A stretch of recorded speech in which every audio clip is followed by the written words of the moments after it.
Okay, your self-titled album Texas Scratch is available now to buy, if I'm not mistaken. My first question is quite an obvious one, really. I must admit, I love the picture you've got behind you. What is that picture? The painting of the great blues singer's son house. Wow, It excellent. takes focus away from me, which is good visually. But that So how did this band come about? And tell me a little bit about the meaning of the name Texas Scratch. well, that was concocted by Mr. Arnie Goodman in New York. I'm not sure why he chose that, uh, but I think he means money because scratch is a slang term for money. It is in the States, or it's sort of an outdated term. I'm not sure why he chose that. The project was put together by Arnie and some other people, and so that name was bestowed upon us. So that's about the best answer I can give you. Right, okay. I think there's about eight original compositions on this album. What is the writing process like for you in this band? Oh well, these were songs I had already written when I came to the session. We pretty much worked everything up in the studio and recorded it. Uh, every project's different, and that's how we did that. And I can't speak for Buddy or Vince, but the song Showdown I probably had for was probably written in the late 1990s. I'd had it for a while, and I was trying to find a home for it. And the newest song from that project was I'd Rather Be Lucky Than Good, which I wrote with Tom Hambridge, the songwriter, producer from Nashville, also Buddy Guy's drummer. Wow, Buddy Guy's drummer. Mm-hmm. Um, uh, is it? Do you find it difficult to find well, I suppose the energy to commit to this and playing in George Thorogood and the Destroyers and Monkey Beat, all those sort of ongoing projects? Are they still all up in the air, or? Well, it's I've been doing everything, simultaneously for many years. Yeah. The last 18 to 24 months, I've slowed down a lot of my own touring because my schedule with the Destroyers and George has been so busy. We were off for a while during the COVID pandemic, so we were trying to make up and catch up on some shows. So I've been more focused on creating and writing and less with just touring with my own group. But I expect that to step up in the coming year. Yeah. But yeah, I've been juggling multiple things for many years, so it's just sort of a standard operating procedure. Yeah. Which one of those three projects do you prefer? Do you actually enjoy the most being involved with? Although I'm going to get in trouble with somebody. It's like saying your favorite child. Who's your favorite child? I love them all for different reasons. The first thing was my own group, so that's probably my deepest passion was Monkey Beat. Mm. So yeah, that's what I'd say. Yep, good answer. Of course, this album was actually recorded in 2009, I believe, if I'm not mistaken. Why was there such a delay in releasing it? Well, I think the person that was financing this project uh, backed out or didn't have the money or something, and then uh, it was being shopped around, and they were trying to find a home for it. And I'd honestly given up on it a few times, and had finally really given up on it. And then it was released earlier this year to my delight and surprise. Yeah. But it's, it is a sort of a unique marketing strategy to wait 14 years to release an album. But that's about the best answer I can give you because I wasn't privy to those decisions, and I don't really know why certain things happened or why they didn't. So I hate to be vague, but that's the best I can tell you. Right. Was it the pandemic? Did that affect the any kind of recording or release schedules that you had?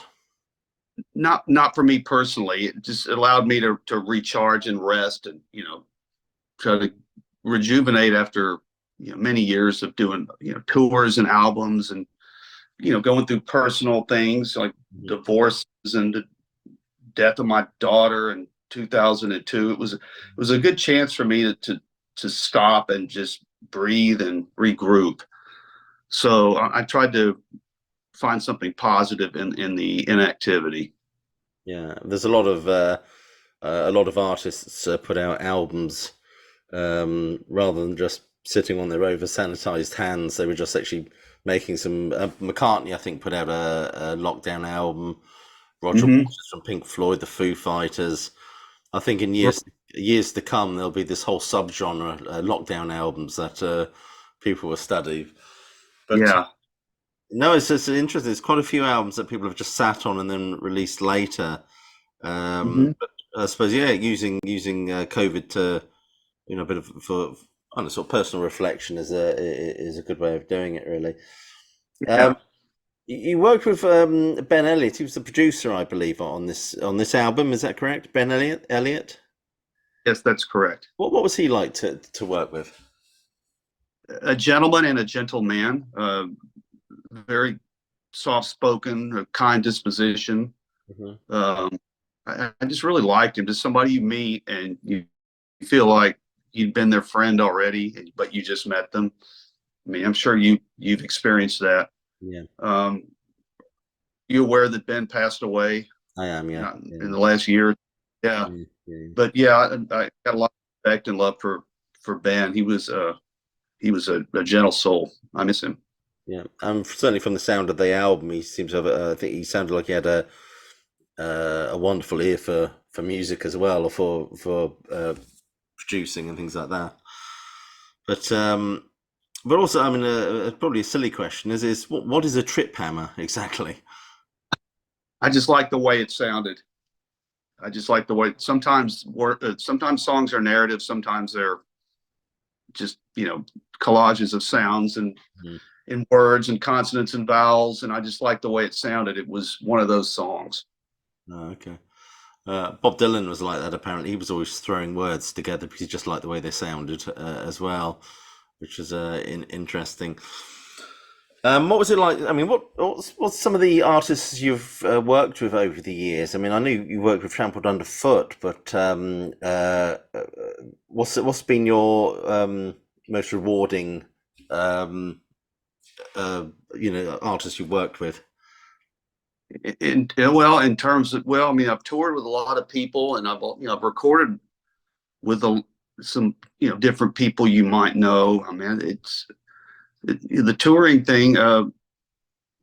We did some shows with Robert Plant, and I got to talk to him about Delta Blues, and I mentioned something about a Charlie Patton box set, something very specific, and it was almost, and then he knew that I knew, and then I was okay to talk to because that's a genre of blues I've really been deeply into for over 40 years. So I mean, I kind of knew what I was talking about in that regard.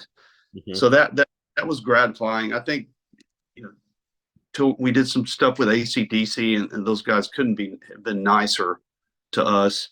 Yeah, Working with ZZ Top is always great. because they Growing up in ZZ Top are from your neck of the woods, aren't they? Right, and during my teenage years in the '70s, they were as big as anybody here. They could sell as many tickets as the Rolling Stones or Led Zeppelin. I Hmm. mean, they huge here, and getting to know Billy and being friends, and it's just gratifying. Um, because you always feel, no matter where you go with your career, you always still feel like that kid looking up on stage at somebody. Yeah, yeah, yeah. I mean, I can't even begin to tell you all the stuff, people like that. It would take your entire segment here, but Yeah. those are come to mind initially. Well, they do say never meet your heroes. You seem to be saying that's certainly not true in your case.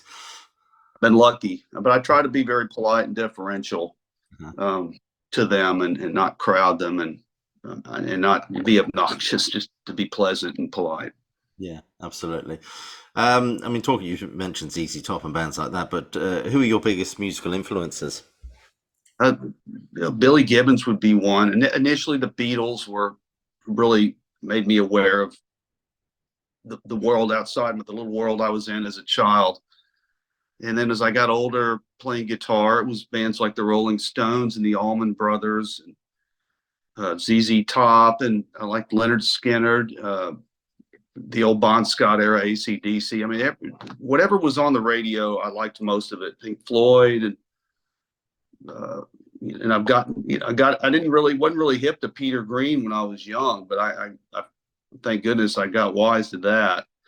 Who is somebody that Billy Gibbons has taken a lot of his style from, Yeah, especially the early ZZ stuff. It was very reminiscent of. I mean, they would do Rattlesnake Shake yeah, and that sort of. But and Rory Gallagher was a big influence, big fan. yeah, yeah. It's interesting. I speak to when I interview American artists, many of them tell me that a very important moment for them was seeing the Beatles on the Ed Sullivan Show in 1964. But uh, yeah, I mean that was quite a seismic moment, it seems. Yeah, it was. I mean, I don't really remember it. I was a little too young. It was February '64. I was three years, like 38 months old. So I was a little before I had any awareness. Yeah, It was 3 or 4. I mean, when I was six, I mean, I already had their albums because I was a big AM radio fan. We had that AM top 40 radio here. It's not like in the UK. And actually, that format was pioneered in Dallas by a guy named Gordon McClendon, who had uh, a station, KLIF 1190, the mighty 1190, and they would play anything from the Beatles to Jimmy Reed, mm, you name it, soul music, rock and roll, pop. yeah. It was a great ground. I was born in '68. I always think, I always wish I'd been taken to Woodstock. I would have been about one, but it would have been just cool to be there. Although Sure. Billy Joel says Woodstock was it wasn't 3 days of music and peace; it was 3 days of acid and bo. But um, Probably. yeah, a couple of silly questions for you, really. Who was better in your opinion, Hendrix or Jeff Beck? Uh, I don't know how better is defined, but I mean, Jeff Beck had the longevity, but I think at that time, Hendrix was the man. Even Jeff Beck would acknowledge that. I Yeah, mean, they're both brilliant and great and huge heroes of mine, which I should have mentioned those names yeah, in terms of my, teenage idols who mhm, are still, there's still guideposts for me. We did not play with Jeff Beck, but he came to a show we did. I was playing with George at Shepherd's Bush mhm. Empire in London, and he came out, and I was during the set, I looked over stage left, and he was standing there watching. So immediately I felt like dropping the pick or pissing pants or something. Yeah. It was slightly intimidating, but he was very kind, polite. He was. Yeah, you mentioned Pink Floyd earlier. Were any of those progressive rock bands or guitarists of interest to you? Well, I love David Gilmour, but to me, he was like a blues guitarist. He had a very lyrical, dramatic style. He didn't overplay. I like Steve Howe from Yes. Mhm. I wouldn't say they influenced me, but it's stuff well, he didn't. But I wasn't a big prog fan, but I liked some of it. I liked Yes, Yeah. not so much ELP. Who else? Genesis. Yeah, no, I didn't really listen to. The only Genesis I really heard was later on after Peter Gabriel had left. I mean, I was aware of the band. I was just listening to different things at the time. I didn't have anything against it. I was just in a different lane. Interesting. I did an interview with Ian Anderson of Jethro Tull, and he said he felt that, in his opinion, Peter Green was a much finer guitarist than Eric Clapton. I'd say, yeah, think he has more range and more depth, but that's my opinion. Clapton is able, had the pop success and was kind of catalyzed that moment.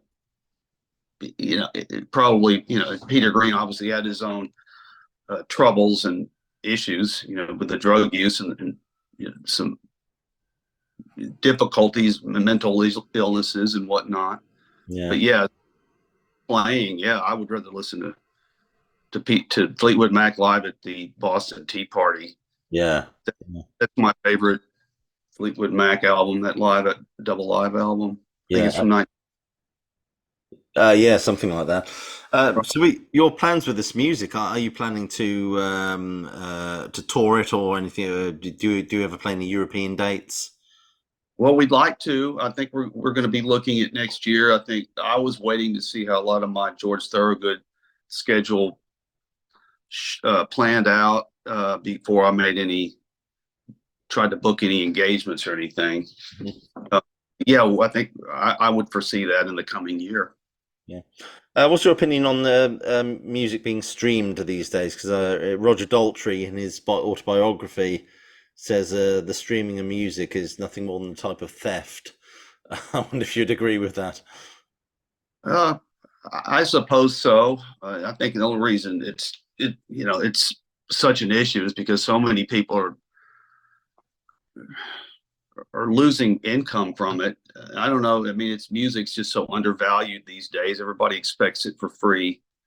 Uh, I think that's why you don't see a lot of the older artists releasing new music, because there's no financial incentive to do so. It's just the cost outweighs a lot of the benefits. And it's got to be hard on younger bands too. Yeah. But I wish it was different. I mean, you could argue music had been overvalued before, and this is just leveling off. But it's the way it is, and that's what we deal with.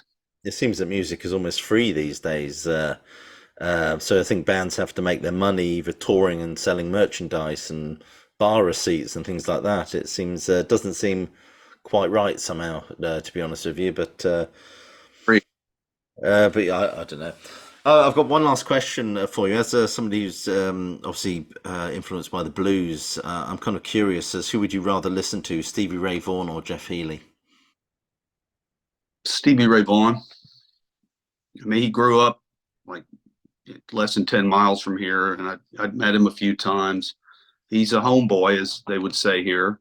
He's from Dallas. Yeah, And I love Jeff Healey, and saw them both play many times. It's just like, what do you feel like today, chicken or beef? yeah, yeah, Yeah, because he had something, an intangible thing that, I mean, he was just another great player at the time, and then he's like reached legend status. It's strange how these things happen. yeah, Because yeah. you don't see it happening at the time, but it happened, and but yeah, that's a long answer to a short question. No, it's good. I mean, didn't Stevie Ray Vaughan take the place on a helicopter in place of Clapton? Is that the right story? Uh, that sounds right. I'm trying to remember. I believe Clapton's one of his manager, his booking agent, was on the helicopter with Stevie. In fact, somebody that the Destroyers knew, it may have been their booking agent, was on the helicopter. Um,